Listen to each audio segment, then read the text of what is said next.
Okay, as a light worker, I'm not sure if I'm starseed or not. I don't know. I haven't been gifted with any visions or anything to confirm or deny that I've had extraterrestrial lifetimes, but I'm definitely a light worker, and I've been on mission as a light worker. Well, I don't know. Red Beast and the Devil's gonna say over 20 years. And he knows because he has full access to my Akashic record, and he got access to the details, and he doesn't let me see because but they do. So it's been a long time, and in the end, the only way that I can um, have moments of peace is when Beeson, the devil, and everyone else decides to take a moment of silence.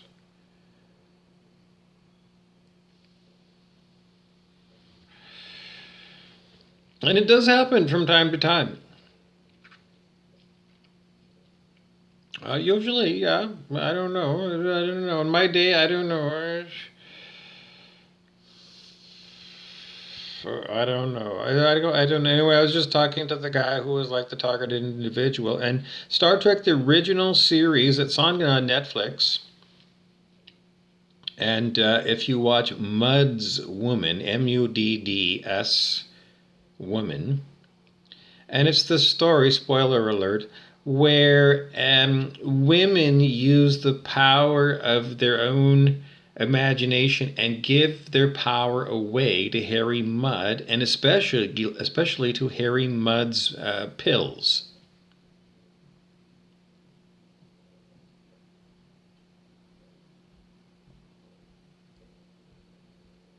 So as far as the electronic harassment making you ugly because it gives you a fibromyalgia. Yeah, it gives me fibromyalgia, and it does give me.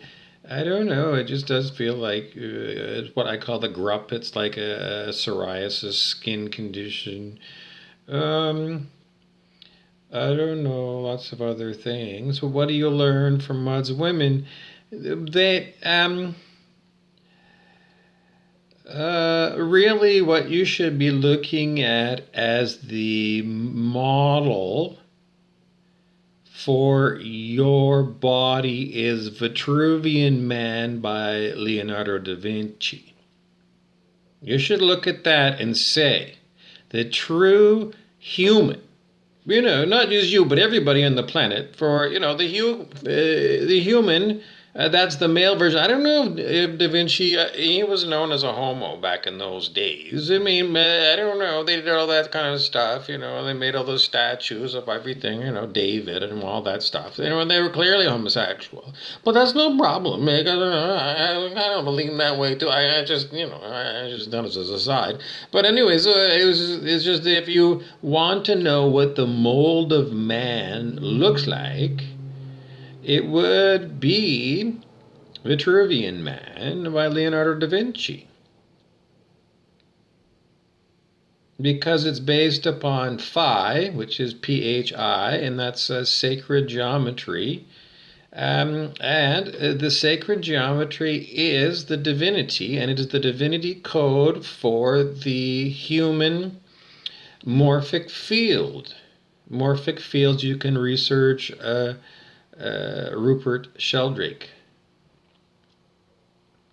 So there is in what's known as the an etheric blueprint for humans. Then why is it that we don't all look like Vitruvian Man?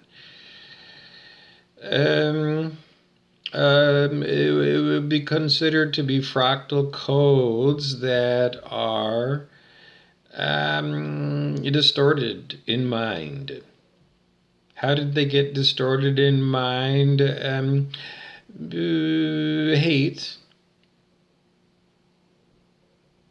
Dr. Emoto's pictures of water crystals. Emoto, the Emoto. There's a book with lots of pictures, Dr. Emoto. So yeah, anyway, I said I don't know. It's a good story anyway to explain why we all look so much different than the perfect thing. Body dysmorphia, I don't know. It's the mind in other ways that the mind distorts what should be the ideal body. I mean, there may be times to time when, you don't want to look like a Vitruvian man. You want to look fatter or skinnier. So traditionally, back in ancient Greece, there were the three body types. There was the mesomorph, which would be Vitruvian man. Ectomorph would be a very skinny guy. Canadian rock star Kim Mitchell plays up that idea of being very tall and quite skinny. Yeah, Kim Mitchell, go look at him up. He's a fantastic musician. Um, All We Are by Kim Mitchell. Look that one up. So that's the really skinny guy, ectomorph, and then the tubby guy is known as endomorph. Endomorph. Now, why would those characters? Because it makes it a lot more variety as the spice of life. Because if we all looked perfectly mesomorph, then we'd all look like clones. So a certain amount of us not looking, identical is so that we can all have individuality. And so, I think, some souls are just like advanced souls might choose to be, something very unusual in body shape for a lifetime as a lark. Because some advanced souls, they just laugh. I mean, I don't know, the traditional tubby guy that's very jolly, authentically jolly. I mean, really, they do exist. John Candy, the actor, or I don't know, who was the other guy? Well, I don't know more than one, but John Candy was a big guy, and everybody just loved him, comic actor, and well, I don't know, he faked his death really young. Well, they always fake their death in Hollywood. Well, because I don't know exactly why. I mean, I guess he wanted to go out on top, and he had zillions of dollars. So, what did he do? Well, I don't know. Do you think it was a fat suit that when you look back, and in those days, I thought he was really obese. But looking back at the videos, he wasn't that. He wasn't really obese. I would say tubby, but not obese. He's not like that 1,000-pound guy on Life Network who's going to see that fat doctor. That's my friend Max. I don't know what it is. Yeah, that's what we call him. We call him Max, and I don't know because he's the ultimate narcissist. And anyways, well, it's just that's the story. What else do I want to talk about?